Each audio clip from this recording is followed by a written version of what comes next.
invitaciones a charlas y descuentos en productos y comercios. Bancá a la 530. La radio de las madres te necesita. Si tenés dudas, escribinos 11 64 19 16 50 o envíanos un correo info@am530somosradio.com.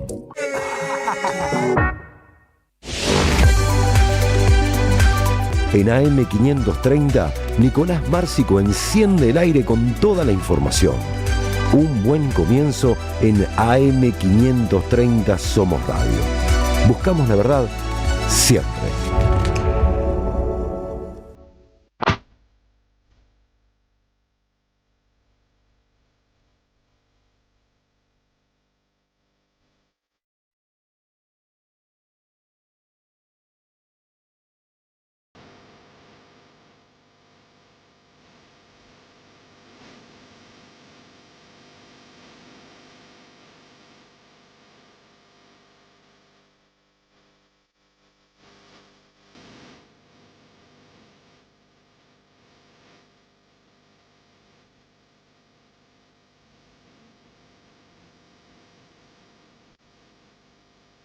Pero muy buenos días. Vamos, anteúltimo, no, antepenúltimo lunes de diciembre, dale.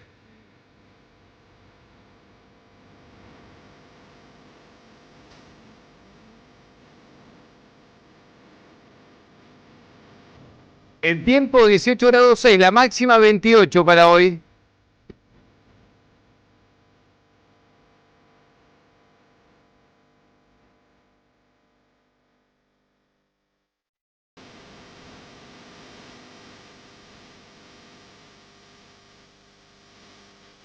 Y vamos a empezar a recorrer todos los temas, bien rápido, mucha información, por supuesto, hay que hablar de lo que dejó este domingo electoral de balotaje en Chile, y bueno, así está la región, dividida entre las tensiones, algunas tensiones hacia la derecha y otras hacia la izquierda.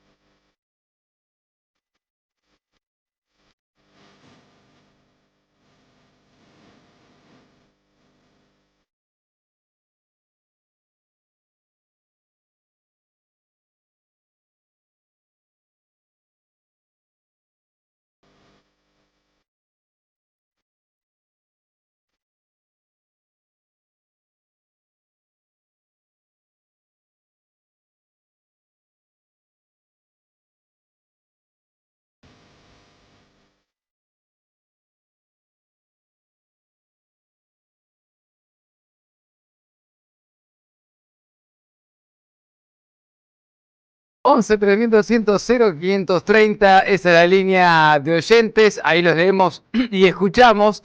Me tenté y de repente me tenté con una frase que es para hacer remera, que escuché fuera del aire, que es irreproducible básicamente, pero es una frase para remera. Soler no la llegó a escuchar, no la llegó a escuchar. Pero hablando de frases, viste que siempre nos pusimos contentos cuando vimos en el Eternauta que se retomaba esa frase de lo viejo funciona. Y a mí me generó dudas, guarda, porque a veces que lo viejo funcione puede valer para todos, guarda.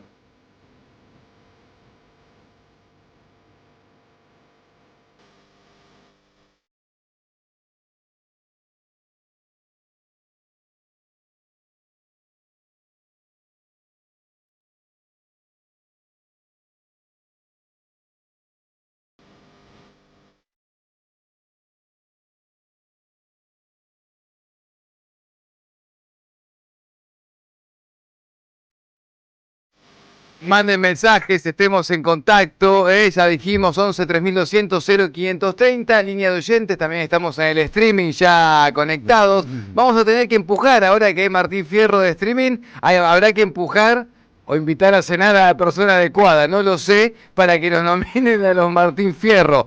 Hay que ver, capaz una choripaneada, ¿viste? Invitamos a las personas concretas y el año que viene estamos nominados para algo acá con el 530.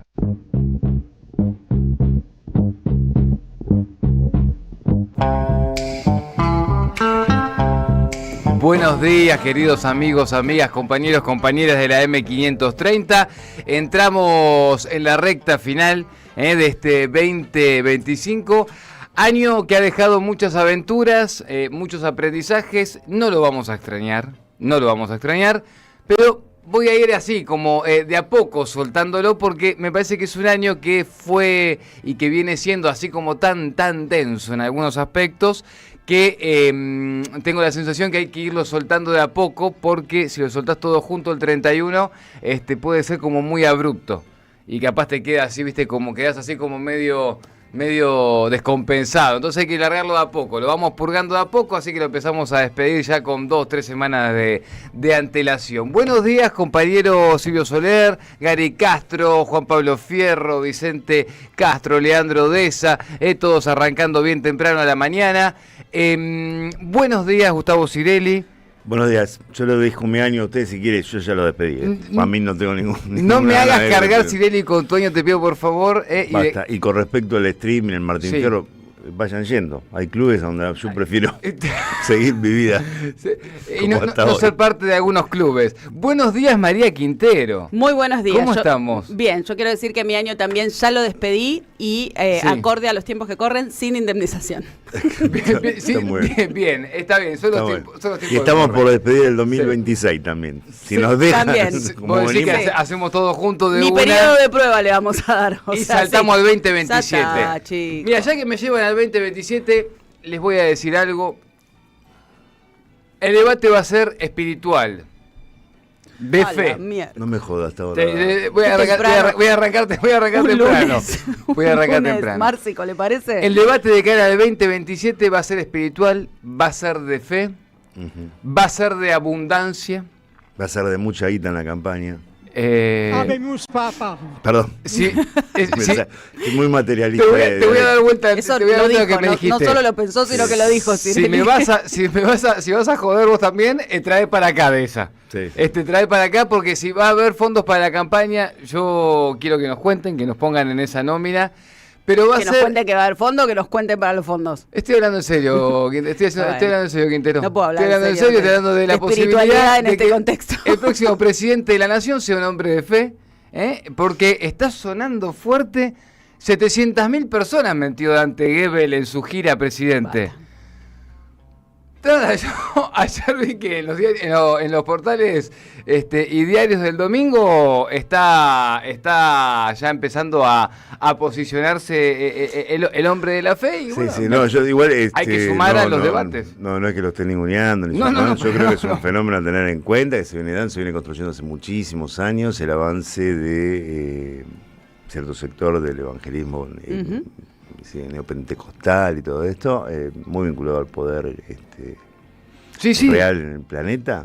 Sí, esto viene sucediendo. Lo hablamos la semana pasada con respecto a las terminales en Argentina, digamos, cómo se fue abriendo. De hecho, yo escuché... En la región también, ¿no? En Brasil ya hay una experiencia. Con Bolsonaro, tienen diputados, lo bancaron a Bolsonaro. Yo conté la otra vez, creo que con Roberto, que cuando estuve haciéndole una entrevista a Milagro cuando estaba presa, y recorrí Alto Comedero, algunos de los lugares, digamos, que tenían Milagro, que fueron quitados, digamos, por el gobierno de Morales, lo estaba administrando la iglesia pentecostal ahí, haciendo la copa de leche, todo el mismo trabajo, entre comillas, social, pero con un desplazamiento simbólico muy grande. Esto que yo estoy diciendo con tono de ironía, igual tengan lo que yo a veces digo estas cosas en ese tono, pero cuando en 6 meses de verdad vean posicionado a alguien de la creencia evangélica para la campaña 2027, que va a arrancar ya, porque vamos a vivir de campaña en campaña, porque lo económico no está funcionando, entonces la necesidad de crear show es parte del contexto y de estos tiempos. Van a decir, cierto que ya lo venían nombrando la 530, ¿no? Pero bueno, lo digo porque... Eso hicieron la campaña. Iglesia y Estado. Iglesia y Asuntos separados. Asuntos separados. No estaría. Pero bueno, lo cierto es que empezó, me llamó la atención que el fin de semana, sobre todo, parte del análisis de incluso dirigentes importantes, de todos los ámbitos y de todos los espacios políticos, del peronismo, del centrado, de la centroizquierda, de todos los espacios, analizando la figura de Dante Gebel el fin de semana como un hombre que puede encarar una campaña hacia el 2027 como antítesis o quizá como una forma de acercarse a algo un poco más armonioso, distinto a Milei, ¿no? El primero que habla, me parece, Gebel como posible candidato o con interés candidato fue un sindicalista aerocomercial que viene del moyanismo, creo, un gremio, un sindicato entre comillas, al menos confrontativo, no sé si confrontativo ya, pero y que dice que Gebel hace peronismo sin decirlo, o algo así. Tal cual, de hecho, es un dirigente... Las 20 verdades de Gebel. Es un dirigente vinculado a esa creencia y a esa fe desde hace mucho tiempo. Hay que analizarlo y ¿cómo es? Las presentaciones que hacen en el teatro, en el Rex, eso, se llenan de figuras del mundo de la farándula, del espectáculo, de la política, del mainstream. Bueno, estuvo Yusito González, de hecho, sin ir más lejos. Fátima también. Sí, parece creo que se saludaron. Parece que ahí hay un problema. Y hay algo más, relacionado más allá de la farándula que me parece que tiene que ver más con esto que decías, Gustavo, vos, con el caso Copa de Leche en Jujuy, que me parece que es un sector, el evangelismo, que tiene mucho anclaje territorial también, y me parece que eso es lo que tracciona a estas figuras, porque no es, me parece que ahí está el hito para analizar, no es solo una figura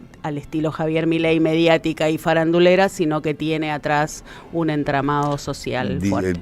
Por lo que leí, el 20% de la población profesa ¿cómo es el evangelismo? Bueno, y eso que decía de que ya lograron representación, ¿no? En tanto en la Cámara de Diputados, todavía no en el Senado Nacional, pero sí después en las cámaras provinciales, lograron también en todas por lo menos hay un diputado o diputada y legislador provincial que profesa el Evangelio, en los consejos deliberantes también, lo mismo. Sí, y en el caso particular de Brasil, además hay un entramado que va asociado también al narcotráfico, es un poco más polémico, me parece, cómo llega Bolsonaro y a través de qué de esa fuerza que tiene un entramado social más complejo.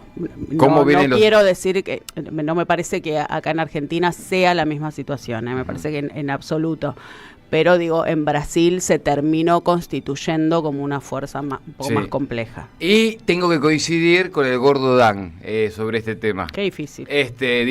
Difícil, pero el otro día tuiteó algo para chicañar bien al estilo de ese vocero anarcocapitalista de redes sociales, y dijo algo que algo de sentido tiene, que es, guarda con los que están intentando instalar a Dante Gebel como una alternativa, porque si lo hacen solamente, no dijo si lo hacen sino si lo hacen solamente con plata y de arriba para abajo esa instalación no va a funcionar, tiene que tener algo de la autenticidad que en algún momento tuvo Javier Milei. Y algo de eso... Fue construido con plata desde arriba para abajo. Pero eso, ahí quiero ir. En los barrios. Obviamente, está bien, pero algo de eso estoy totalmente de acuerdo. De hecho, sin ir más lejos, hoy ves quién lo apoya y quién le hace la campaña del norte y te das cuenta que no tenía Javier Milei era militancia, se la robó toda a Mauricio Macri, a todo el aparato. Pero algo de la chispa de la autenticidad igual logró en un comienzo. En un comienzo hay que reconocer... Un respaldo mediático y de Eduardo se llama. Sí, de Ornequian, tal cual. Ornequian muy fuerte. Lo tenés negado. Sí. No tengo negado a esta hora. Tiramos muchos nombres fuertes. Es difícil de decir, claro, son nombres. Sí, arrancamos despacito el lunes, ¿no? Suavetón. Pero bueno. Igual no hay que subestimarlo. Claro, es que en realidad por eso lo estoy poniendo sobre la mesa. Porque ahora, viste, más que nada, porque después... Ya lo hicimos con Milei, aparte. Y con Macri. Claro. Venimos con Alberto. Y con hace 15 años. Hace 15 años. Entonces están viendo, y cuando digo lo de Milei, si bien es verdad que está bancado con el poder, porque aparte también tenemos siempre, todos tenemos nuestra propia narrativa, nuestra propia construcción, ¿no? Y si en nuestra propia construcción siempre le encontramos algo al otro, o al adversario, para decir, el por qué no, nos perdemos los por qué sí, que por ahí no son para nosotros porque sí, pero sí lo fueron para un montón. Digo, entonces con lo de Milei, cuando ponía recién lo del gordo Dan sobre la mesa, es porque, si bien es verdad que hay una construcción ahí y una narrativa, y obvio que lo bancan poderes económicos, y obvio que lo banca el poder real, y obvio que le bancó Trump la campaña, por lo menos discursivamente, etcétera, etcétera, en este 2025, algo de esa chispa de autenticidad tuvo. Algo. No tengo duda. Algo. Entonces, eso no lo podemos perder de vista. Sí, a mí, yo a mí lo que no... ¿Puedo seguir en el debate? Sí, siendo las 7 de la tarde, sí. Después de haber tocado todas las noticias del día, estamos... Sí. No, digo, me parece que pues para disentir con ustedes, solo para tirar un chasquibún acá y disentir. Para eso lo propongo. Yo no acuerdo con el Gordodán, porque me parece que la operación del Gordodán es tratar... Punto. No importa cuando escuches esto. No, me parece que la operación del Gordodán tiene más que ver con tratar de convencernos de algo que Javier Milei no fue, que es que Javier Milei llegó al poder por un consenso de fuerza política de abajo hacia arriba. Claro. Y eso la verdad es que no pasó. Lo que pasó fue que Javier Milei fue una instalación mediática que en un contexto social determinado terminó convenciendo a una parte de la población a la que la fuerza política gobernante no le había dado las respuestas suficientes. En el caso de este personaje, por eso digo la operación del Gordodán, me parece que sí tiene, por eso lo digo, me parece que ahí está el hito del análisis, un entramado territorial, como tienen los evangelistas, mucho más fuerte. Entonces, digo, la crítica del Gordodán es ¿no? Como casi no le den bola por esto, no que sí tiene. Pero el tramado, el que estás destacando, Mari, que también hay que decir, lo supo conquistar por momentos en la campaña el anarcocapitalismo en el 2023. Sí, ¿no? Sí, digo, sí, o sea, eso seguro, por eso, entonces, por algo ganó. Yo lo que digo es, si tenemos la respuesta a todo, pero las elecciones las ganan los anarcocapitalistas, estamos de la mano. A eso voy. Lo que propongo para debatir eso, más que nada. La respuesta a todo la tiene Ramiro Marra, que ya está eso abundante que es. Eso es verdad. Aparte, ya cuando te acepta una cena Luli Salazar es porque encontraste todas las respuestas. Sí. Exactamente. Bueno, pero esto igual que parece que es un análisis y un debate aislado, no lo es. Esto lo propuse porque ganó el empresario pinochetista Kast en Chile. Tremendo. Alguien que hizo ganó por el 60% de los votos, no solo ganó. Claro. Arrasó. Bueno, ahí voy. Todo esto que parecía ser un análisis aislado, en realidad lo quise proponer porque tiene mucho que ver con lo que está pasando en Chile y con lo que está pasando en la región. Ganó un tipo que en las últimas 3 campañas presidenciales, incluida esta, la que ganó, hizo apología de la dictadura chilena, ¿no? Igual de costosa para el pueblo y sangrienta como lo fue en Argentina, como lo fue en Brasil. Sí, con una salida de la dictadura un poco distinta. Claro. Distinta. Pinochet salió siendo senador vitalicio, no hubo... sí hubo resistencia y lucha del pueblo chileno muchísima y admirable. No hubo del Estado, ¿no? No hubo... nada, más allá de lo que se piense para algunos sobre el juicio de las juntas, ese hito histórico en la Argentina y todo lo que vino después con la... Y una dictadura mucho más larga también, ¿no? Una dictadura de 17 años, sí, claro, de 17 años, pero es verdad que el pueblo chileno vaya saludando... porque se va yendo algunos derechos. A mí eso me sorprende mucho porque la candidata que pierde de la izquierda es la candidata, lo habíamos charlado acá en su momento cuando hablamos de las elecciones en Chile, la que propuso en el gobierno la disminución de las horas laborales, esa reforma laboral que era en favor de los trabajadores. Bueno, es esa candidata la que pierde hoy ante un candidato de derecha que hizo campaña diciendo que iba a sacar esos derechos laborales. Sí. Bueno, y habla del orden. Me parece que otra vez pensando en el contexto en el que estamos nosotros, cómo interpretar eso, ¿no? Me parece que otra vez la respuesta vuelve a ser a la Argentina, o un borrador de respuesta puede ser a la Argentina, que es, y si hablas de derechos que no se sienten, capaz en el balotaje no te sale. Sin embargo, escuchaba ahí algunos analistas que decían que, si bien esto fue importante, el discurso de la seguridad y las Fuerzas Armadas en la calle y todo eso es lo que termina traccionando el mayor porcentaje de votos en Chile. más allá de la situación económica que era compleja, tiene que ver con un discurso mucho pues también más... una penetración muy fuerte por cuestiones que fui leyendo, la verdad que no soy un especialista en el tema de la violencia narco y demás. Nada, es como para analizar y para comparar qué está sucediendo en la región en general. En la también, Argentina, ¿no? en particular. Sí. Y sobre esto habló Gabriel Boric, lo escuchamos y nos metemos ya con la primera entrevista de esta mañana, que tiene que ver con las cosas que sí se van a también quitar aquí en la Argentina para adelante con las reformas propuestas. Boric, en el audio 12, ya sabiendo lo que va a pasar, le pide a Kast que escuche. Si hay algo que puedo desearle al presidente electo, es que se disponga prontamente a tender puentes, a escuchar, a enfrentar esta hermosa tarea con toda la humildad y humanidad que nos han enseñado quienes estuvieron antes que nosotros.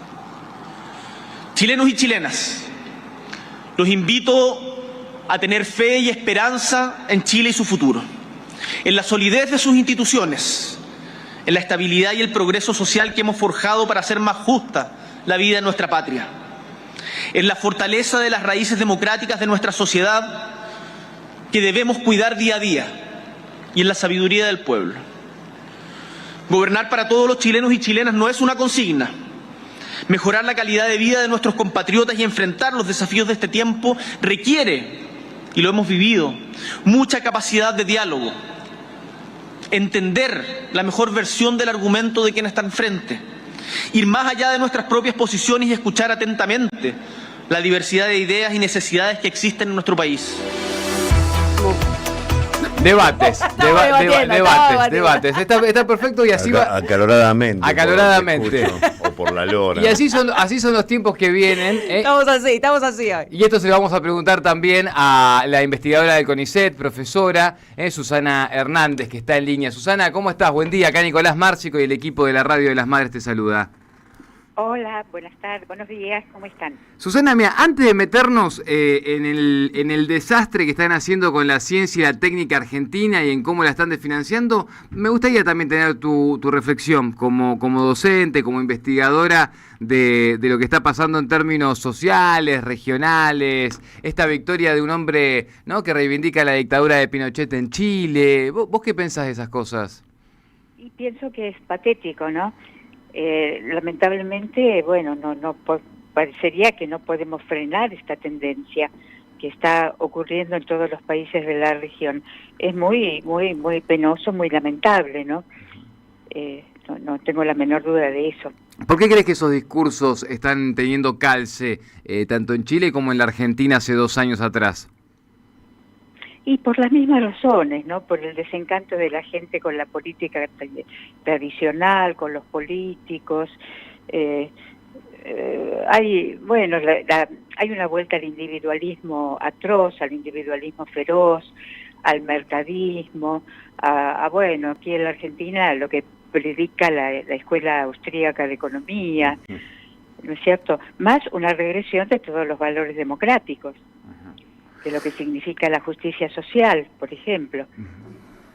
Susana, en medio de todo esto, que me quedo con eso último que decías, ¿no? En cuanto a, bueno, cómo ese individualismo también nos hace permeables, ¿no? A ciertas acciones desde el Estado o desde los gobiernos para con las sociedades, para con nosotros. En ese sentido también, lo que parece que puede llegar a pasar sin que haya un gran costo, al menos hasta acá, que después hay que ver si efectivamente eso es así, es el ataque, ¿no? Que incluso se ve reflejado en el presupuesto 2026 sobre la ciencia y tecnología. Ya parece que fuese un discurso viejo hablar de ciencia, tecnología y soberanía como cosas juntas, pero bueno, lo cierto es que van a desfinanciar a la educación, a la ciencia también, a la investigación también, y ese presupuesto 2026 así lo expresa. Sí, tal cual. En realidad viene desde más atrás, ¿no? El conglomerado, el colectivo de asociaciones científicas reunidos bajo el título EPAC, Encuentro Permanente de Asociaciones Científicas, en realidad se viene pronunciando a este respecto desde el 2023 entre las dos contiendas electorales, entre la primera vuelta y la del balotaje, cuando el entonces candidato y hoy presidente de la República, en una entrevista televisiva, anunció su decisión de suprimir el Ministerio de Ciencia, Tecnología e Investigación y también el CONICET, argumentando que eso, o sea, lo que hacemos los científicos y tecnólogos, lo pueden hacer los privados. Eso no es cierto, ¿no? Esta es la primera cuestión a aclarar debidamente. Eso no es cierto. En ningún país del mundo jamás la ciencia y la tecnología han sido financiadas por el sector privado. Es más, en los países desarrollados, donde la fuerza y la presencia del sector privado es mucho mayor que acá, su incidencia o su contribución en digamos, porcentaje del PBI o cualquier cifra que sea, a la inversión en ciencia y tecnología es menor. La mayor siempre es la del Estado. Por una razón, porque la investigación, el desarrollo científico y tecnológico comienza con lo que llamamos la investigación fundamental, que es la creación de conocimiento, la investigación básica, lo que comienza con la observación del fenómeno, su sistematización, su observación minuciosa, su catalogación, su finalmente formulación en términos de ley, de ahí pasando a por medio de la ciencia aplicada, ¿no?, a la construcción del bien y servicio que puede mejorar la calidad de vida de la gente, de ahí a la tecnología mediante la producción efectiva y eficaz de los instrumentos necesarios para que esos bienes y servicios funcionen, de ahí a las empresas. Las empresas toman el producto bastante cocinado, bueno, luego agregan, innovan, demandan eventualmente mayores productos de la ciencia básica y aplicada, pero nunca es al revés. Aquí se está poniendo el carro delante del caballo al suponer que la sola voluntad de un empresario de innovar en un producto de cara a un mejor negocio, eso solo tracciona la creación de conocimiento. Eso no ocurre. Entonces, la desfinanciación que estamos padeciendo, no ahora, no en esta ley de presupuesto que la consagra de alguna manera, sino el abandono, el ninguneo de la educación universitaria, de la educación en general, pero en particular de la universitaria, que es donde se forman los recursos humanos necesarios para llevar adelante el progreso científico-tecnológico, ¿no? Y a la ciencia y la tecnología, desfinanciando proyectos, suprimiendo financiación de proyectos y evitando el financiamiento de nuevos, el congelamiento salarial, ¿no?, o las desventajas crecientes en materia salarial, todo lo que propicia la fuga de cerebros y las tragedias que hemos padecido durante mucho tiempo en la Argentina. Susana, con oscilaciones, había periodos de reversión de esta tendencia al desguace, ¿no? ¿qué tal? Susana, María Quinteros te saluda. Buenos días. Hola María, ¿cómo ¿Cuál estás? crees vos que es el objetivo final? Porque uno te escucha hacer esta descripción y pareciera que no que ningún presidente o ninguna política de Estado en su sano juicio podría ir en contra de esto. Entonces, ¿cuál crees que es el objetivo final de este vaciamiento? Y entregar la ciencia y la tecnología a manos privadas, ¿no? Cosa que, como te decía al comienzo, en ningún país del mundo ocurre. En todos los países del mundo, en especial en los que llamamos países desarrollados, se suele decir desde algunos ángulos que los países desarrollados tienen ciencia y tecnología porque pueden tenerla, pueden financiar una parte de ellas, ¿no? No es así. Los países desarrollados se han desarrollado porque han tenido siempre ciencia y tecnología, ¿no? Fomentada, impulsada, gestionada y financiada mayormente por los estados nacionales. O sea, aquí, bueno, hay una cuestión ideológica que cambia el rumbo, ¿no? De adelante para atrás, de atrás para adelante, mejor dicho. Cosa que como no ocurre en ningún lugar del mundo, tampoco va a ocurrir acá. Susana, te agradecemos mucho de tiempo. Mira, ayer recién justo hablábamos de que se hicieron los Martín Fierro de streaming. Hablaron muchos colegas de que, yo no lo vi, pero sí colegas especializados en el espectáculo y demás, de cómo fue la cobertura. Lo que hay que destacar, así como cosa central, me parece es que el Martín Fierro de Oro lo ganó la transmisión del CONICET del Fondo del Mar. Uh-huh. Ese me parece que es el dato, al margen de todo. Sí. Me parece que, dentro de todas estas cosas a veces medio showceras, hay una buena que es que se destacó eso y que se llevó el premio de oro. Sí, exactamente. Sí, desde luego. Sí, eso contribuyó mucho a hacer ver a la gente el valor de la ciencia y la tecnología, ¿no? Pero el tema del financiamiento y el rol del Estado como gerenciador y promotor de todo eso, me parece que pasó bastante desapercibido. Tal cual. Seguramente mucha gente, muchos oyentes, deben seguir pensando que eso fue un esfuerzo privado, uh-huh, ¿no? Y que no hace falta ningún apoyo estatal. No es así. Bueno, y está bueno que lo aclares porque ahora como esto también se pone en un Martín Fierro sobre la mesa, que se sepa que esas cosas son posibles, mismo en Martín Fierro, mismo que haya contenidos, mismo todo, es posible gracias a una estructura estatal, no solamente por el que te pone el chivo, sea una joyería, una marca de pinturas o lo que sea. Susana, gracias por el tiempo. Seguro. Gracias a ustedes. Te mandamos un abrazo grande, gracias. Ahí estaba Susana Hernández, profesora, investigadora del CONICET, tremenda profesional, muchas décadas de carrera y es una de las voces del encuentro permanente de asociaciones científicas que está hablando sobre cómo se está desmantelando y desarticulando la ciencia y la tecnología en nuestro país y cómo eso también queda representado con ajuste inclusive en el presupuesto 2026.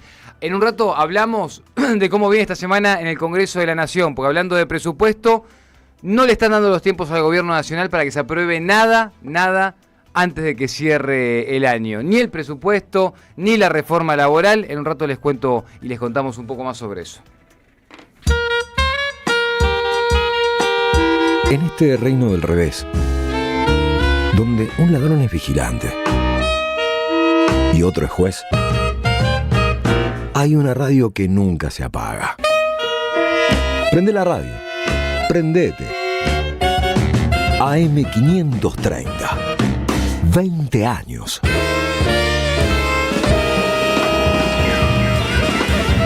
Somos radio, somos comunidad. Tronador. Agua mineral, botellones y dispensers para el hogar y la oficina. Hacé tu pedido al 4201-2627 o mandanos un mail a info@aguatronador.com.ar. Tronador, agua de mesa envasada. 12 de octubre 632 en Avellaneda. El golpe que duró más de 3 meses. El fin del mito de la caída incruenta de Perón, de Rafael Cuyén y Juan José Salinas. Un ensayo histórico sobre los orígenes del golpe de 1955 y el inicio del terrorismo de Estado en la Argentina. Basado en las investigaciones del Archivo Nacional de la Memoria, se trata de una obra contundente que expone la violencia política como estrategia dirigida para intimidar a la población y desterrar los avances de la Revolución Justicialista y su Constitución Popular de 1949. Conseguilo en librerías y en edicionessicus.com.ar. Te esperamos en nuestra librería café en Adolfo Alsina 685, Capital Federal. Ediciones Sicus. La buena lectura ilumina. Seguí a la Cámara de Diputados de la Provincia de Buenos Aires a través de sus redes sociales y entérate de todas las actividades legislativas en Instagram y Facebook como @diputadosBA y en Twitter como HCDiputadosBA. En Lanús trabajamos por una ciudad más segura. Inauguramos la primera base de operaciones de la Fuerza Barrial de Aproximación de la Policía Bonaerense e incorporamos 20 móviles y 240 efectivos policiales. Sumamos 75 nuevos vehículos y 200 agentes de seguridad ciudadana a través del programa Lanús Te Cuida. Además, continuamos con el programa de formación y capacitación permanente para nuestros agentes locales. La ciudad que nos merecemos es una Lanús segura. Lanús Gobierno. Lo mejor es tener un buen comienzo.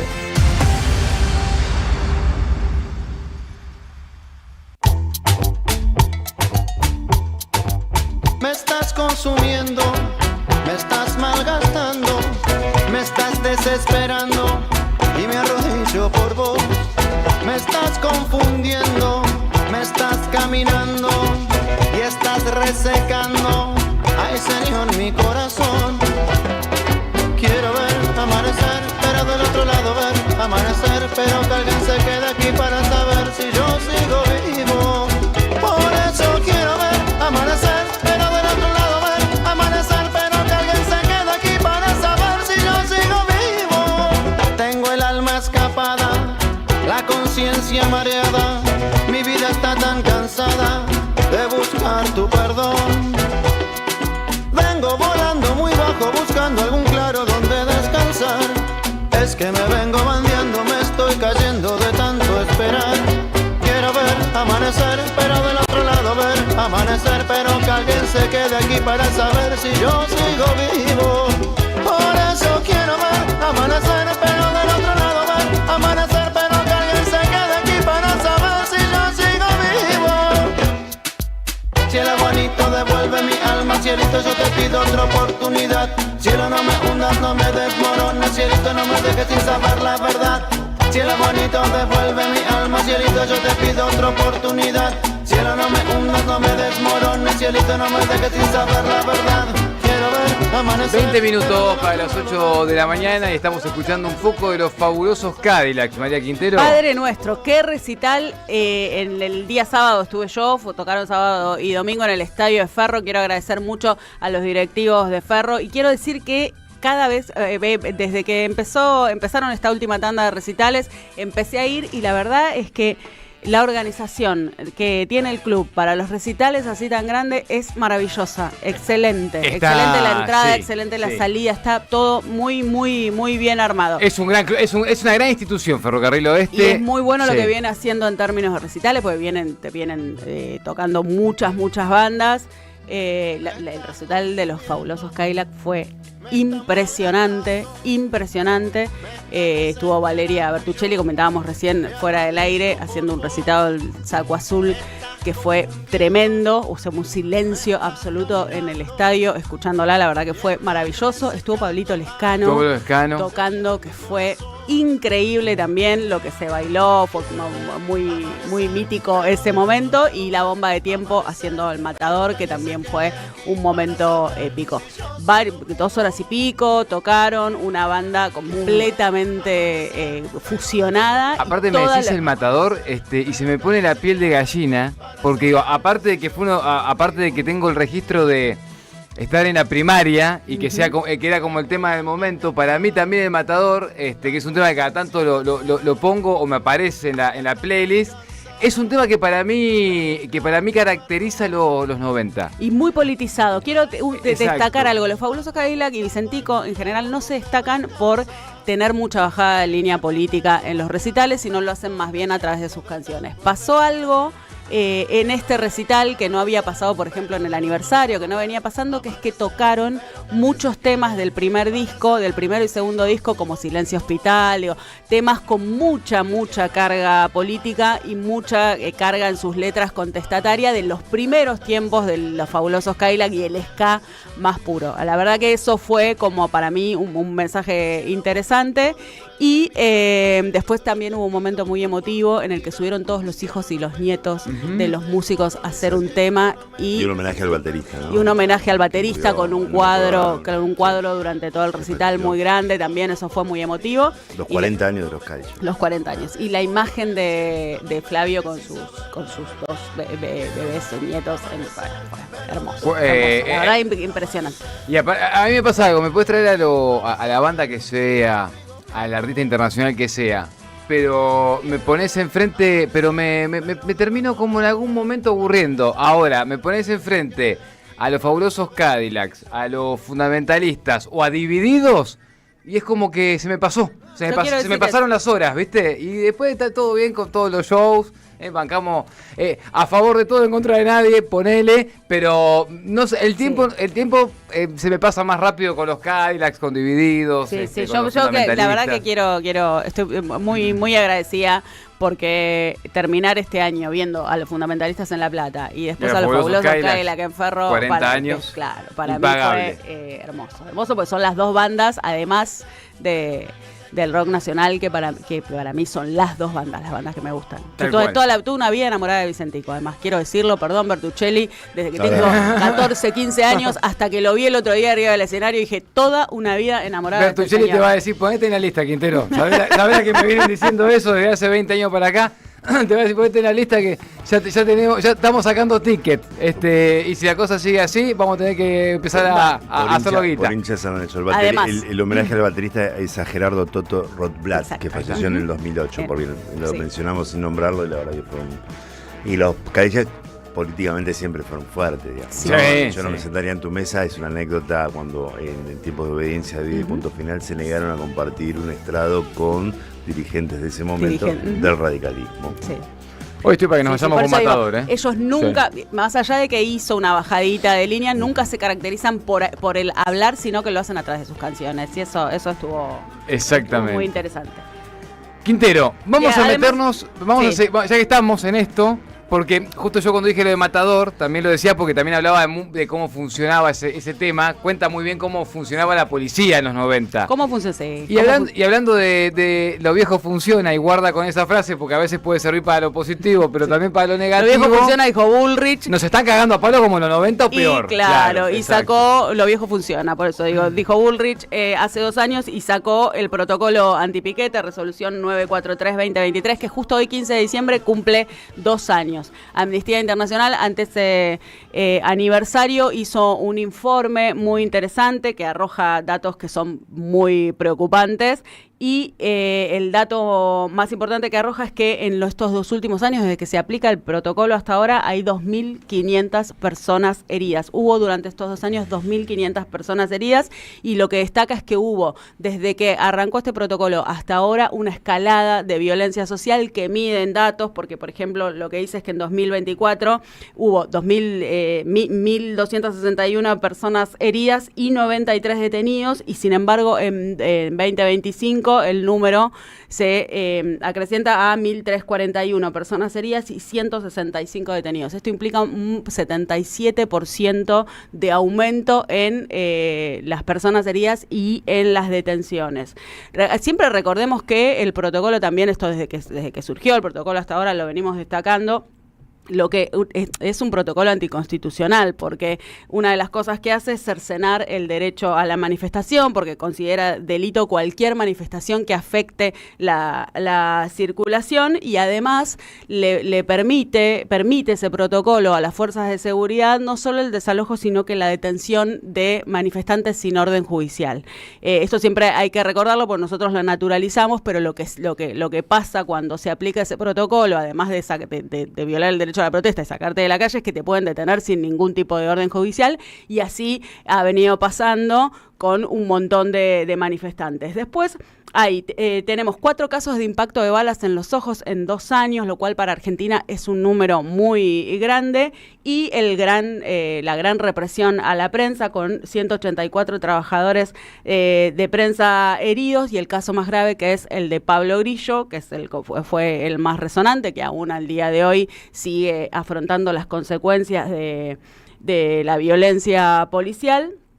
Y otra de las cosas que hace Amnistía es, en el caso particular de Pablo Grillo, destacar que hay ausencia de investigación dentro del Ministerio de Seguridad por ese caso, lo cual lo considera gravísimo. Y después, destaca, y que también está bueno recordar, cuáles fueron las críticas a ese protocolo desde que se instala hasta el día de hoy, y pasó por en 2024 otras relatorías de la ONU, un informe de la Comisión Internacional de Derechos Humanos. En 2025 la Comisión Internacional de Derechos Humanos también se volvió a expresar en contra del protocolo, también se volvió a expresar la ONU, y lo que pasó ahora ahora en noviembre último, en el 2025, es que el Comité contra la Tortura de la ONU volvió a expresarse en contra del protocolo y expresó su preocupación por los niveles de violencia por parte de las fuerzas de seguridad hacia la sociedad argentina. Bueno, a 2 años, entonces esta es la situación que estamos viviendo en Argentina. Bueno, el 18 tenemos una marcha de la CGT, hay que ver cómo se aplica esto, ¿no? Antes CGT y las 2 CTA. Antes de meternos, el jueves pasado, que lo comentamos acá, la nueva ministra de Seguridad, la sucesora de Bullrich,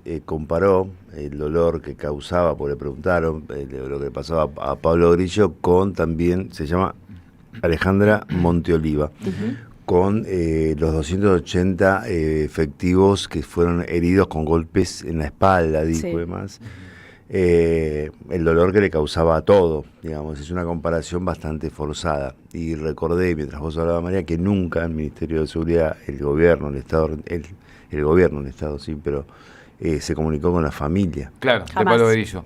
Y con respecto a las heridas en los ojos, cuando me venían las imágenes de Chile, ¿no? Digo que ese fue como el epicentro en la región de lo que fue el ataque a manifestantes con heridas en los ojos, está pasando a metros de aquí. Y sabés que lo que estás diciendo, Gus, para mí tiene un carácter de gravedad institucional contundente, porque es volver a reflotar la teoría de los 2 demonios y la teoría de los enfrentamientos, ¿no? El ciudadano que está protestando es un igual, no es un igual, pero a la hora de cobrar es un igual que el efectivo. Sobre esto, ya que la mencionamos a Bullrich, les recomiendo, es muy, pero muy buena la nota de Patán Ragendorfer en el día de ayer, en Tiempo Argentino. Con el título se van a dar una idea de por dónde viene. Bullrich en la lista que el negacionismo quiere encarcelar. Baños confirmó una resolución que considera las acciones guerrilleras crímenes de lesa humanidad antes de dejar la Secretaría de Derechos Humanos. ¿De qué está hablando? Bueno, de un caso muy emblemático que la derecha, a través del Poder Judicial, cada tanto quiere reflotar en nuestro país, que es lo que fue la voladura del comedor de la Superintendencia de Seguridad Federal, la SSF, el brazo antisubversivo de la Policía Federal en aquellos tiempos, y que hubo después de aquel atentado, se cobraron, salieron a hacer una cacería. De hecho, revela algunos diálogos Patán Ragendorfer en esta nota sobre cómo salieron a chupar a militantes puntuales de aquellos años, ninguno vinculado con lo que había pasado en la superintendencia y en ese comedor, pero acá lo que quedó revelado es a partir de Miriam Bregman, que es abogada de la hija de Rodolfo Walsh, a quien acusaron dentro de aquel atentado.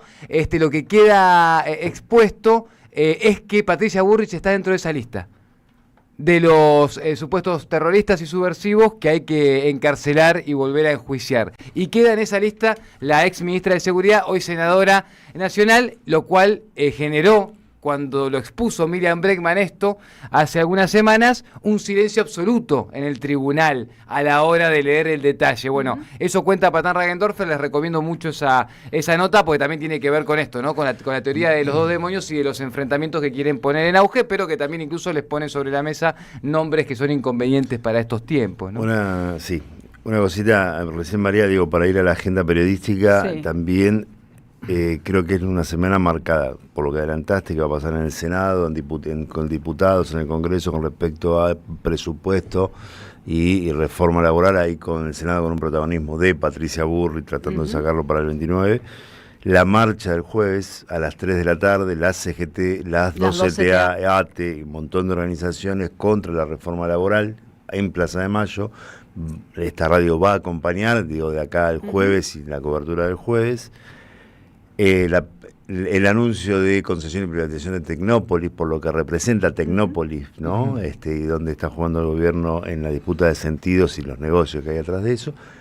Creo que hay que destacar la muerte de Bachiberti siempre, digamos, ayer falleció a los 92 años una persona central, digamos, María lo puede explicar mucho mejor que yo, obviamente, en lo que fue la lucha del feminismo, el programa que junto a Néstor Kirchner, que la convoca Néstor Kirchner en el comienzo de su gobierno para el programa Las Víctimas contra las Violencias y demás. Y ayer la entrevista a Máximo Kirchner que le hizo Horacio Berbigi acá en la radio, que tuvo mucha repercusión, donde se hablaron de varios temas, entre ellos la convocatoria... La reforma laboral, reforma laboral, como es convocatoria del PJ bonaerense, cómo se va a resolver ese tema. Tal cual. Y después, cómo es la crisis de deuda y todo. Es una muy recomendable entrevista para buscar en el portal. Está en el portal, está en el YouTube, hay cortes en las redes. Este próximo viernes tenemos hay reunión del PJ bonaerense, en Malvinas Argentinas, importante sobre esta convocatoria a elecciones para resolver las internas y los debates que hay dentro del peronismo en términos bonaerenses. Pero para entrar a la recta final de este programa vamos a saludar a Facundo Londero, analista político de Subán Córdoba y Asociados, porque claro, se cumplieron 2 años de la gestión de Javier Milei, hizo un informe muy interesante Subán Córdoba sobre este aniversario. ¿Cómo está, Facundo? Acá Nicolás Márcico y el equipo de la Radio de las Madres te saluda. Un gusto hablar con ustedes. Bien, gracias por el tiempo, Facundo. Bueno, ¿qué es lo que destacás a estos 2 años de gestión? ¿O en qué punto crees que flaqueó más o viene flaqueando más este gobierno anarcocapitalista? Lo que interesante que tenemos esta investigación nacional es que lo que se más plasma y lo que se sigue evidenciando una crisis y una división institucional y social argentina muy grande entre mileísmo versus antimileísmo, en la cual hay un 48% de la sociedad que aprueba actualmente la gestión, recuperó terreno y en números similares de hace un año atrás, luego de la victoria de octubre de La Libertad Avanza, dándole un poco más de aire, debido a que estaba en 38, 39 puntos hace unos meses. Pero lo que más se resalta, a pesar de una mejora en sus niveles de aprobación de gestión, lo que más se resalta es que en lo económico, un 50% de la sociedad dice que empeoró su situación comparado con el gobierno anterior, un 9% dice que sigue igual de mal y solamente un 20% dice que ha mejorado. Es decir, la economía y la situación del bolsillo del ciudadano no ha tenido, digamos, vaivenes ni mejoras cuantiosas en el bolsillo, simplemente la sociedad se está apoyando esta parte, principalmente este 45-48% que aprueba la gestión. Ahora es increíble eso, Facundo, porque a pesar de que solo un 20% dice que le va mejor en términos económicos, un 48 lo sigue avalando. Eso es increíble, porque quiere decir que hay casi un 30% de la gente que la está pasando mal y que sin embargo dice, bueno, a ver qué pasa con esta experiencia, ¿no?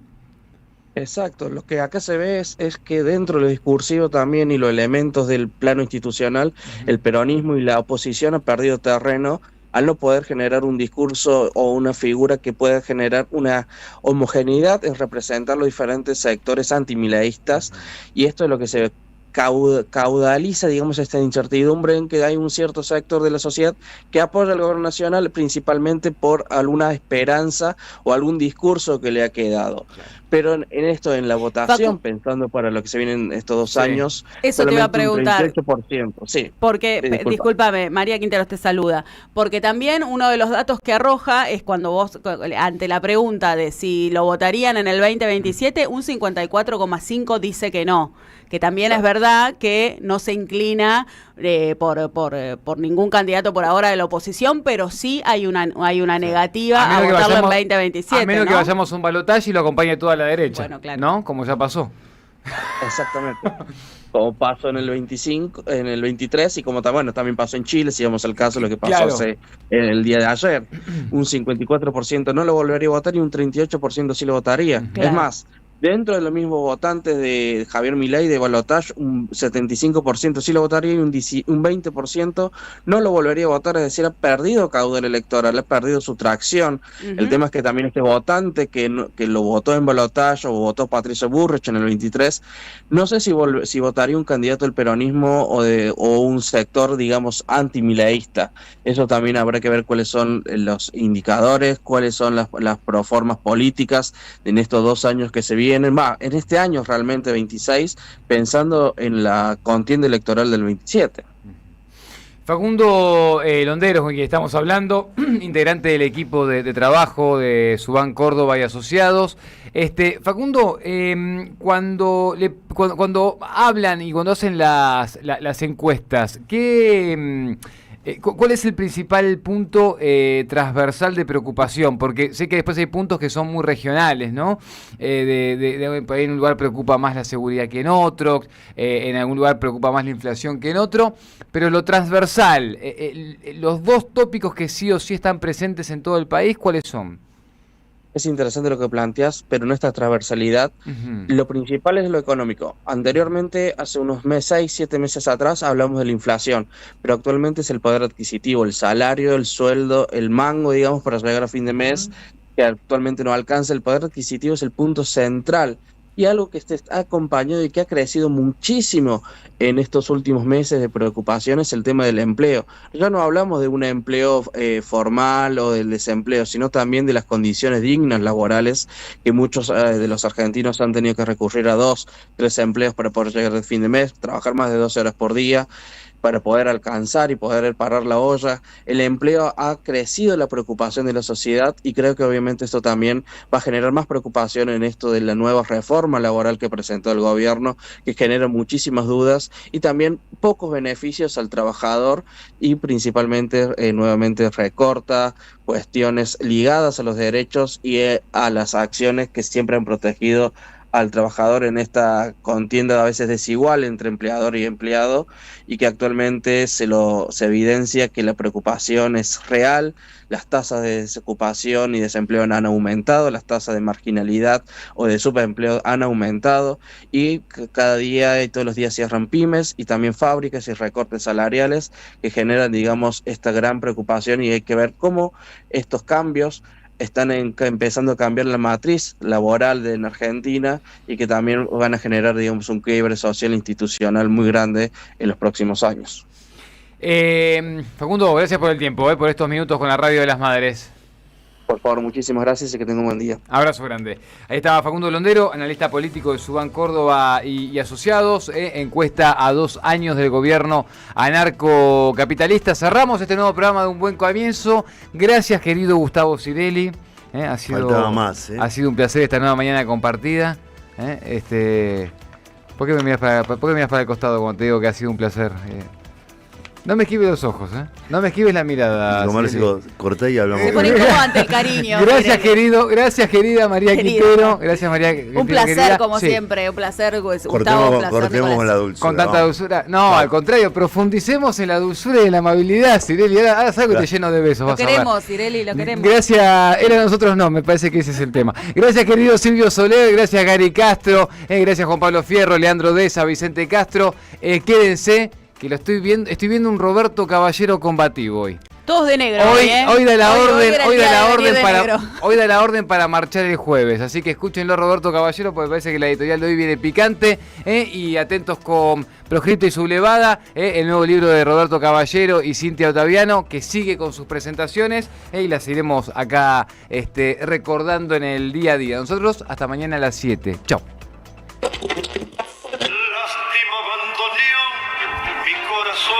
En tiempos difíciles,